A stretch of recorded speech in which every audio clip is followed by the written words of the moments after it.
माझे बाबा डॉक्टर राजेंद्र शहा स्वामींना गुरु मानत होते. स्वामी देखील वेळोवेळी कोणत्या ना कोणत्या रूपात येऊन बाबांना मार्गदर्शन करत होते. 2003-4 साली आमची आर्थिक परिस्थिती खूप बिघडली होती. परिस्थितींना कंटाळून एका रात्री 2:30 वाजता बाबा रेल्वे स्टेशनला गेले होते, जीव देण्यासाठी. सुनसान रेल्वे स्टेशनच्या एका बाकड्यावर बसून येणाऱ्या ट्रेनची वाट पाहत असताना माहिती नाही कुठून बाबांच्या शेजारी एक व्यक्ती येऊन बसली.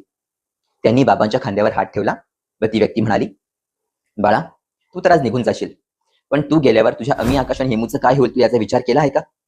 लोक त्यांचा मिसयूज करतील." ती व्यक्ती म्हणाली, "बाळा, देवावर विश्वास ठेव. फक्त 1 वर्षानंतरच परिस्थिती पूर्णपणे वेगळी असेल." इतक्यातच लांबून "राजू" असा आवाज आला. बाबांचे खास मित्र सुनील अंकल त्यांना शोधत शोधत रेल्वे स्टेशन पोहोचले होते.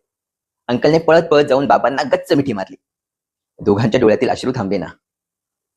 जेव्हा बाबाने वळून बघितले तेव्हा मागे कुणीच नव्हतं. ती व्यक्ती कोण होती आपल्याला माहिती आहे का? बोला श्री स्वामी समर्थ.